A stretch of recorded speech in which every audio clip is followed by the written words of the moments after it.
Pascal, the battle Facebook versus Bytedance. I mean, Facebook is the strongest ecosystem in the world in online communication. They're also very good in copy pasting successful other platforms and then hoping that that market share of the competitor will drop. If you look at Bytedance, I know Toutiao, I know Tik Tok. Are those applications strong enough to attack the ecosystem of Facebook? Well, they're just very different, and I think they're not attacking Facebook, they're attacking the users. And this is about Generation Z. These are young people and they want different experiences. And I think Facebook is a little bit an older product and maybe for an older audience, but indeed, it's very hard to innovate constantly. And what Bytedance does so good is build these algorithms to constantly test and figure out what these users want. And that's their strength. And they're building many, many applications. We just don't know all of them. But let's look at the details of Bytedance and Facebook.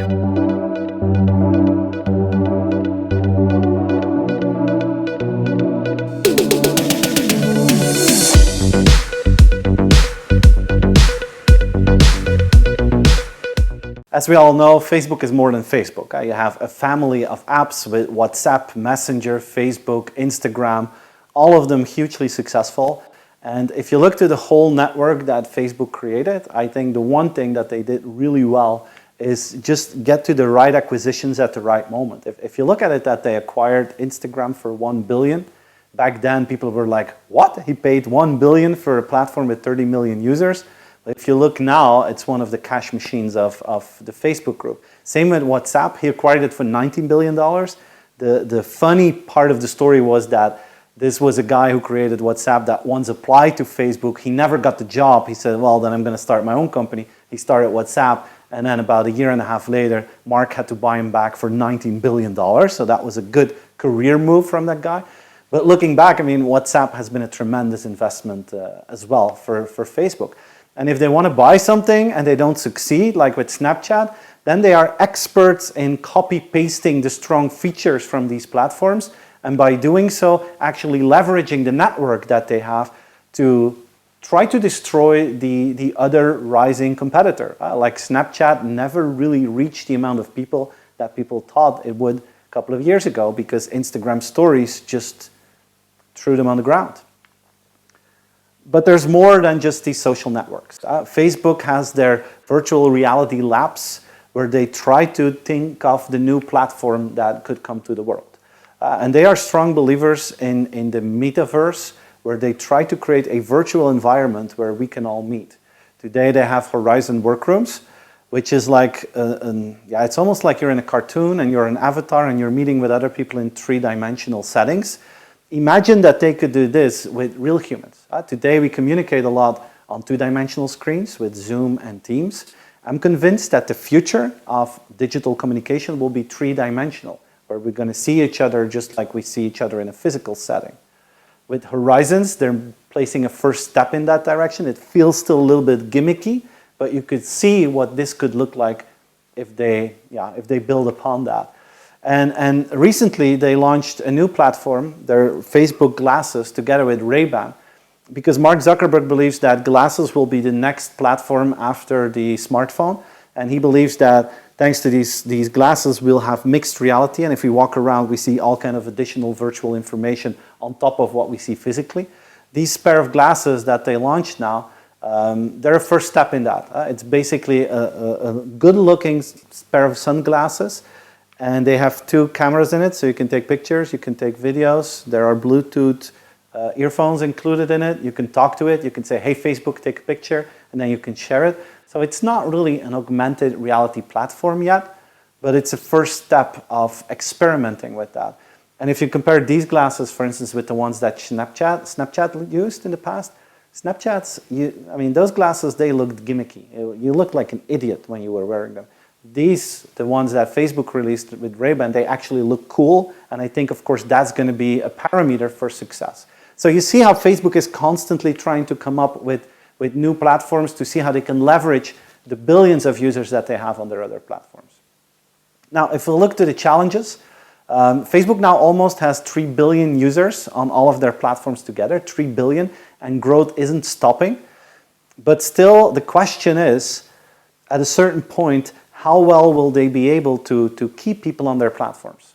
especially when new competitors come out, like TikTok, and those new platforms usually are being used by younger people. Will Facebook be able to keep Generation Z on their platforms, or are they going to become older together with their audience? That's going to be a challenge for them.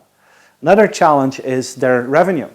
Today, like 99% of the revenues that Facebook is making are coming from advertising. So it's a pure advertising model. Imagine that regulations change there. Imagine that other competitors pop up. Then they are pretty vulnerable if this model would be under attack. Because of that, they try to expand their revenues. And one of the areas that they really invest in is e-commerce, social commerce. They would like to make it as easy as possible to buy products from their own platforms. Especially Instagram is a really attractive platform for that, where you see a product and without leaving the Instagram platform, the dream is that you buy products and then you continue browsing and you buy other products. And that's what they're working on. Now, of course, one of the big challenges is related to fake news. It's related to the trustworthiness of Facebook. This whole process of a decrease in trust started with the whole Cambridge Analytica drama in 2016.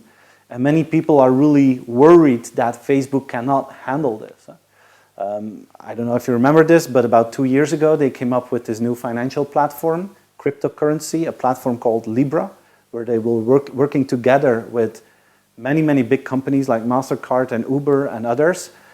But the politicians, they attacked Facebook on this, and they didn't want such a powerful platform also to have a footprint in the financial market. So it became a complete drama, mainly because the market doesn't trust them. So I believe the key challenge for Facebook for the future is to make sure that they can tackle the fake news issue. The government is watching them with very clear eyes. There's a focus on them, especially since the elections are under threat. And if you put it in a dramatic way, you could say that the US democracy is under threat because of the fact that Facebook is being compromised. And it's not just politics. Like now with the vaccines and COVID, I mean, Facebook has to remove all kind of fake information related to vaccines as well. So it's a constant flow of information. And the majority of those fake messages seem to come from Russia and Iran, two of the arch enemies of the United States. So these guys don't have the military power of the United States, but they figured out ways how to manipulate the system. And if you can make sure that, let's say, 30% of the Americans don't want to have a vaccine because of fake news, you're actually putting pressure on the economy and on everything that's related with the power of the United States. So these guys have become experts to manipulate and to use that system. And Facebook knows this, obviously, and they're trying to react to that. Now, on a yearly basis, they're investing about $5 billion US every year to fight fake news, and still, it's not enough. I remember I was at the Facebook offices a couple of years ago, and they said, well, about 95% of all the fake messages, we can find them, we can remove them. And 95% seems a lot, but the 5% remaining messages with fake news, they can cause a lot of damage. So Mark Zuckerberg also announced the $5 billion will not be enough to deal with this challenge. Now, I want to end with a positive note because it's all very depressing if you hear all that. A lot of people believe that on social media you get more negative feedback than positive feedback. Now, in the world of politics, where there's always a lot of criticism, the last 2 years, politicians who placed messages on the Facebook channels, they actually received more positive feedback than negative. So it's not all that negative as we sometimes think. The offer you can't refuse. A model that I play with to define what brings value to customers. And there are 4 layers of value that you can bring today. Good product, service, price, digital convenience, partner in life, and adding value to society. And Facebook, of course, started out as a digital platform. They are a digital-only player, and their core focus is to make sure that the convenience levels are extremely high, because they know if that's the case, that we're going to stick to the platform. And the more hours we spend on the platform, the better for them. And they don't change it just overnight. If they want to change something in the interface, they work with tryouts. Like they recently changed the Instagram interface, where you don't see the number of likes anymore, but you just see that the picture and that some people liked it. They tried it out in a number of markets. Once they saw, okay, it has a positive effect on our memberships and our community, then they push the gas pedal. That's usually how they work. Then partner in life. You know, the Facebook message, the dream of Mark Zuckerberg is to bring the world closer. He has 3 billion people on his platform. That's almost half of the world. And the challenge is, how can you leverage that more? How can you how can you become a real partner in life? Today they're a partner in communication. But what if their payment services become more important? What if the Horizons meetings become more important? What if the shopping part becomes more important? So even though Facebook is already so large, there are a lot of growth areas that are still untapped. The problem is, of course, like take social commerce, that competition is fierce there. You have all the individual brands, you have Amazon, you have Shopify that's playing in this field, you have Pinterest as a platform that's playing this game. So they got their monopoly situation. The growth is in the other areas, and in the other areas there's a lot of competition. But if Facebook succeeds in bringing that all together, that's the moment that they have the possibility to become a broad partner in life and become a real super app in the world. And then you have the top of the model having an impact on society. They're doing whatever they can to make sure that their emission levels are lower. They're working on renewable energy, and they're investing a lot in that, and it feels like they're doing a really good job there. But the real impact is the key challenge that I was talking about. If you bring all these people together, how could they leverage that power, that network, to create a better world? I mean, there's no other platform in the world where people are connected in such a way. Today we talk a lot about the downsides of Facebook with the fake news and the negative messages. But think about the potential. Once there was a dream that a platform like Facebook could create, new movements. It started to happen with the Arabic Spring and stuff like that, but it never really worked. I think that this should be their core focus, to see how they can leverage that community to have a positive impact on the planet in a very broad way that goes beyond sustainability, but just in a broad way, mobilize people for the good of the planet. That would be wonderful if they could succeed in that. So if you ask me where they are, they're really good in digital convenience. And in Partner in Life and Changing Your World, they're doing good things there, but I think the potential, the upward potential there is still huge. Bytedance is a company that was set up in 2012, so it's like 9 years old now. And Bytedance is a company that we all know from TikTok. The Attention Factory, that's the name that was very popular, and every Generation Z, they know exactly what TikTok is about, and even my daughter is on TikTok the whole time. I mean, this is about lip syncing, about dancing, it's about, funny jokes and lots of fun. So this is really about keeping people's attention, and it's extremely addictive. But Bytedance is so much more than just TikTok. Actually, it was called Musical.ly before in the US, and then they rebranded it when they acquired Musical.ly into TikTok. And this is a Chinese company. Many people don't know this or didn't know this before, that TikTok is Chinese. And in China, where the version is actually even more advanced in many features, it's called DouYin. And this is the TikTok of China. It's almost the same thing, just a little bit more advanced in numbers of features. But they also have products like Toutiao and many others. Now, what's interesting about this is that if you look at the number of users that TikTok reached, they did 1 billion users in about 2.5, 3 years' time. While any other platform in the US, you talk about Facebook, about Snapchat, you talk about Instagram, any of them took at least 7 to 10 years. Even in China, WeChat took longer than that. And so what is the secret behind TikTok, behind Bytedance? How do they achieve 1 billion users in just a couple of years? This is incredible. Well, it has a lot to do with the way that this company is built. They're built on engineers, and this company is all about artificial intelligence. They have these algorithms that really are trying to figure out how the user will react on any product that they bring out.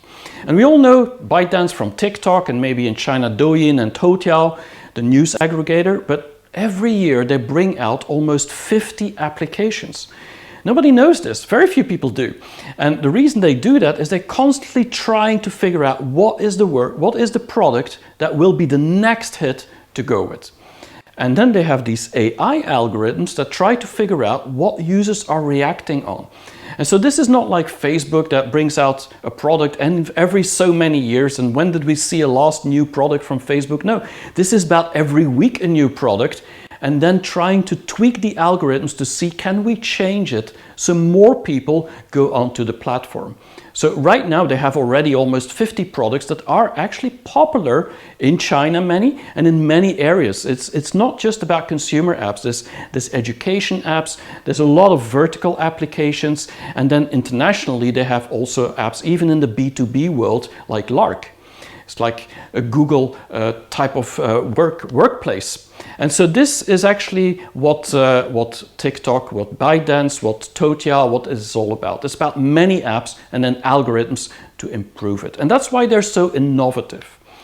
Now today they're going into the gaming industry. And the reason they're going into the gaming industry is not just because they think this is a cool industry, but because this is also about attention.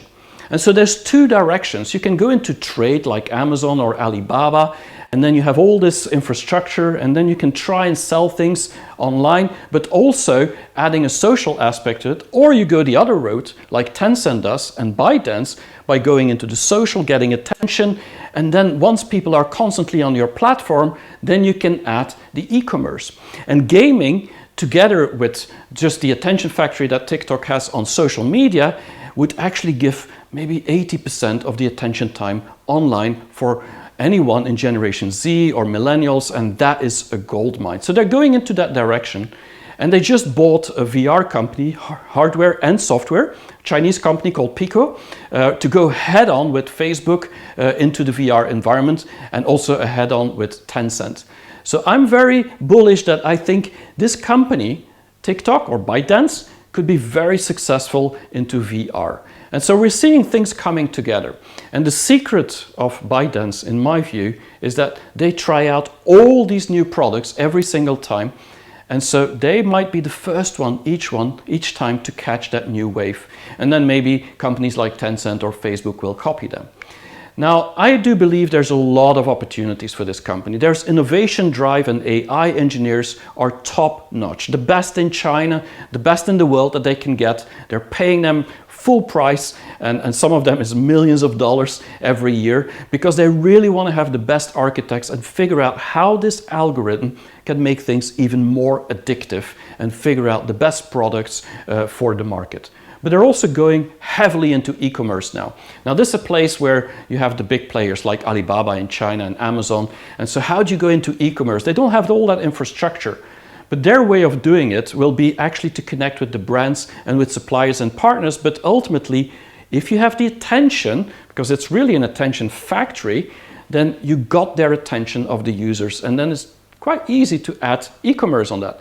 The problem will be always to keep the attention. So they need to keep bringing out new products like new games and new social media in order to keep the attention of the user. Tencent's very good in the gaming industry, and Facebook, of course, is very good when it comes to social media, but TikTok needs to do both at the same time. Their corporate culture is also very, very cool because this company is really looking not at the 996 of China, where you have to work like crazy hours like Alibaba and Jack Ma said at one time, this is the normal of China. No, they really take care of their employees. And what we see in the corporate culture is that many people want to work for Bytedance, just like many people want to work for Facebook because it's good to put on your resume. Well, same as for Bytedance. And young engineers, they like this company. It's vivid, it's fresh, it's the future. Now, I do believe that TikTok and Bytedance as a company has a lot of challenges. I mean, they've been banned in India, not just Bytedance and TikTok, but 57 apps from China were banned, and they were one of them.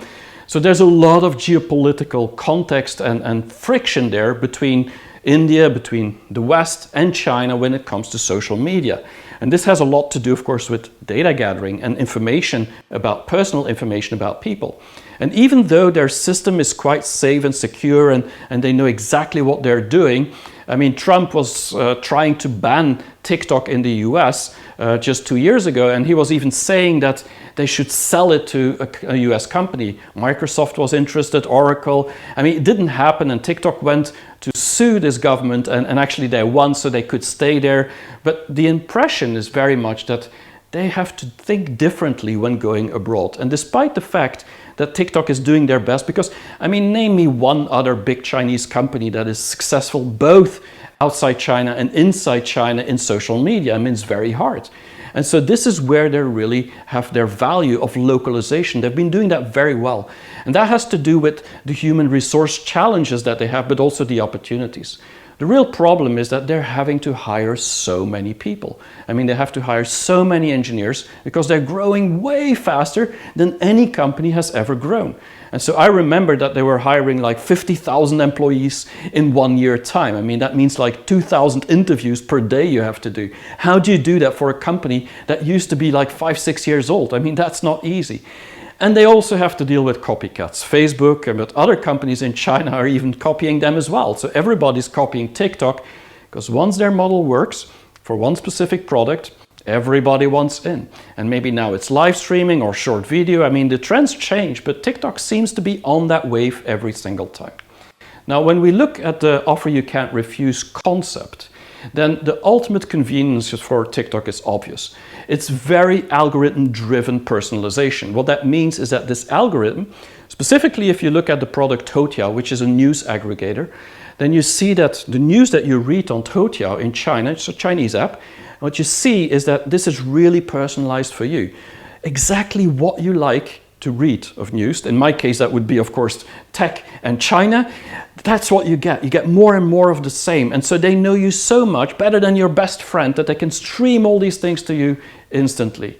And that is a real value because that creates an addiction. It's an attention that they really have. And now combining that with e-commerce or commerce is like, okay, I'm glued to my screen. I love what I see. This is just like a conveyor belt of funny things and interesting things, and this is what I want to read and see. And then suddenly I just have to click one button and I can buy things. So it's so easy. And so combining that will actually change the game for TikTok and for Bytedance in itself. But it's also about giving people their 5-minute or 15 seconds of fame. And that's where they're really good at. They're really good at helping the user to really get more attention in a positive way. And so this is why people are so addicted. It's not just to watch others, it's also to be seen out there. And doing that with their algorithms is what makes the difference. It's very engagement prone. And if you compare with Instagram or YouTube or Facebook, I mean, people are much more engaged on this platform, TikTok and Toutiao and DouYin in China, than any other platform around. Partner in life, interesting thing as well, because they really are partnering with their users. They're partnering with their users both from a creation point of view, but also from a personalization point of view. People are creating the most funny videos and really interesting things to listen to or to look at. And so people feel that they're a creator, and creating an environment in the world where people can actually make that creation available to the whole world is pretty cool.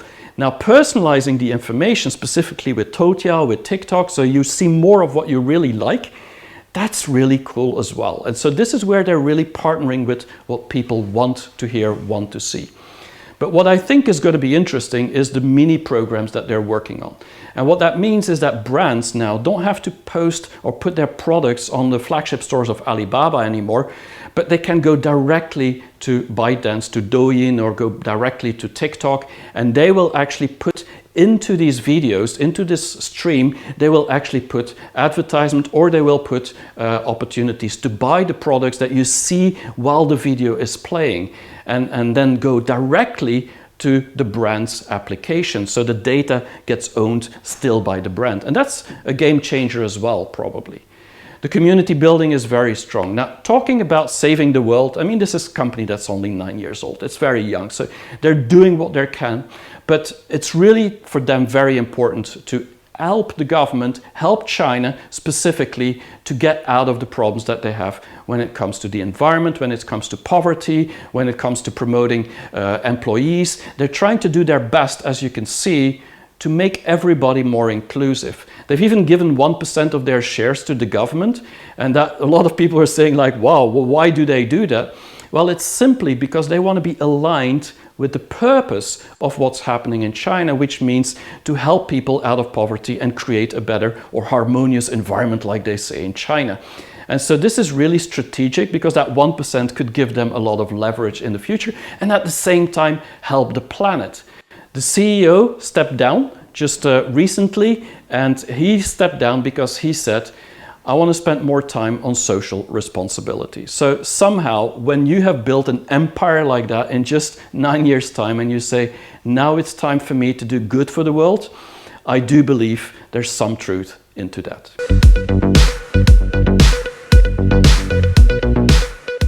Pascal, I still think that people underestimate the fundamental difference in algorithm from TikTok versus Facebook. If you think, or let's take Google as an example. If you go to Google, I have to type in what I want, like future of customer experience, then I get like 1.4 billion results, and I have to go to that information to find out if it's the right information or not. So a lot of the effort is still in the hands of the consumer. If you compare that with TikTok, the content just comes to you. You don't have to do anything, and then based on your behavior, they're feeding you with more and more content. So it's a completely different way of sending content. The effort of the user is much lower. And if you're used to TikTok and then you go to Facebook or Instagram, then suddenly those platforms are very, very slow. So this is a key challenge for Facebook to deal with that. And they're trying that with Instagram Reels, but I'm not sure if it's enough. I think they will have to rethink their algorithm as well. Yeah, I mean, you're completely right. But for me, it's also part of that Chinese culture. They don't have the patience to search. So if you look even on Baidu, the Chinese Google, it's not about just one little bar where you can search something. No, you see lots of things on that page. And so they love to have, even with Ctrip and all these other platforms, all that information seen at one time. It has something to do with the Chinese language because there's all these characters, but it's also to do with the fact that they expect you as a company like Baidu, like TikTok, Bytedance, to actually know what the customer wants, and they're very demanding. And so I think that model works globally. But it's interesting to see that maybe the culture of China actually had an influence on what people in the world might need in the future. Yeah, so that's true. We still have bad memories in the West of pages that were filled with content. We had, what was it, Yahoo and stuff like this? Yep, same thing. But it was full with irrelevant information. The difference with the Chinese model is that they're trying to make it relevant. And that's the key to the success. Exactly. So hope you liked it this week. Don't forget to subscribe on our channel, and we'll see you next week for another episode. See you next week. Bye-bye.